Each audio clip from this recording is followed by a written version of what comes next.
क्या लगता है आपको, आज मेडिकल वर्ड हमारे घर में घुस गया है। वो हमें इंस्ट्रक्शंस दे रहा है कि ये सही है और ये गलत है। फिर कुछ दिन बाद अपने ही कई बातों को वो गलत साबित कर देता है कि नहीं, वो गलत था, अब ये सही है। आज की कहानी मेरी अपनी कहानी है जो ये बताती है कि किसी भी बीमारी के इलाज के लिए एक्टिविटीज़ का लॉकडाउन सिर्फ बीमारी को दबाता है, उसे ट्रीट नहीं करता। ऐसा लॉकडाउन हमारी मानसिक और शारीरिक स्थिति को भी खराब कर सकता है। मुझे लगता है मेरी ये कहानी बहुत सारे लोगों को फायदा पहुंचा सकती है और इसीलिए आपके साथ साझा कर रही हूँ। मैंने कुछ दिन पहले एक वीडियो अपलोड किया था जिसका टाइटल था सनस्क्रीन नहीं सन जरूरी, जिसमें मैंने बताया था कि विटामिन D3 डिफिशिएंसी के कारण मुझे बहुत सारी प्रॉब्लम्स हो गई थी। उसमें मैंने नहीं डिस्कस किया इसे, उसमें मुझे थोड़ी बहुत नी की प्रॉब्लम भी हुई थी, घुटनों की प्रॉब्लम, जिसके लिए मैंने फिजियोथेरेपी ली थी। उस फिजियोथेरेपी से वो प्रॉब्लम ठीक हो गई थी, मगर फिजियोथेरेपी में जो एक्सरसाइजेस बताई गई थी वो मैंने कभी छोड़ी नहीं, अपने एक्सरसाइज रूटीन का उन्हें हिस्सा बना लिया था। बावजूद इसके सन 2018 में ऐसा होता था कि हफ्ते 10 दिन में अचानक ही चलते चलते मेरे दाहिने पैर का घुटना ट्विस्ट कर जाता था और मुझे बहुत तेज दर्द होता था, इतना तेज कि मुझे तुरंत ही बैठना पड़ता था। थोड़ी देर बैठने के बाद वो दर्द ठीक हो जाता था और थोड़ा ज़्यादा फ्रीक्वेंसी इसकी नहीं थी, इतनी हफ्ते 10 दिन में होता था, इसलिए मैंने इस पर ज़्यादा ध्यान नहीं दिया। नवंबर 2018 में जब मैं अपने परिवार के साथ अंडमान निकोबार आइलैंड घूमने गई तो जो दर्द हफ्ते 10 दिन में होता था वो रोज़ होने लगा, दिन में कई बार होने लगा। बहुत परेशान हुई मैं उस ट्रिप पर, बहुत दर्द बर्दाश्त किया और वापस जब यहाँ आई तो अहमदाबाद, जो कि अपनी मेडिकल फैसिलिटीज़ के लिए बहुत अच्छा माना जाता है, यहाँ के एक बहुत बड़े हॉस्पिटल में मैं ये सोच कर गई कि मुझे वहाँ पता चल जाएगा अपनी इस नी पेन का कारण, वहाँ सारे टेस्ट हो जाएंगे। मैंने डॉक्टर से पूछा कि मैं बहुत ही फिटनेस फ्रीक पर्सन हूँ, ब्रिस्क वॉक, योगा, डांस, सीढ़ी चढ़ना उतरना सब मेरी फिटनेस रिजीम का हिस्सा है, फिर क्यों मुझे ये दर्द हो गया और ये कैसे ठीक होगा। मेरे दाहिने पैर का घुटना थोड़ा सा फूला हुआ था बाएं पैर के कंपैरिजन में।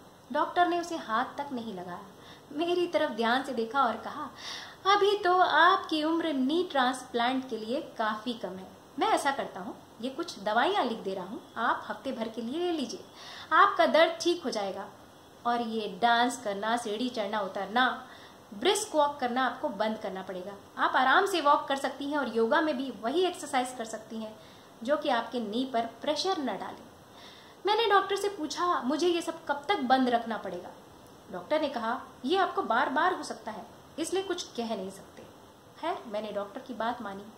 4 महीने तक सारी एक्टिविटीज़ का लॉकडाउन करने के बाद ये सिचुएशन थी कि मेरे दाहिने पैर का घुटना बाएं पैर के घुटने के कंपैरिजन में फूल कर डबल हो गया, इतना कि मेरी फ्रेंड्स उस चेंज को नोटिस कर सकती थी। मेरा वजन 3 किलो बढ़ गया, मुझे चलने फिरने में भारीपन लगने लगा।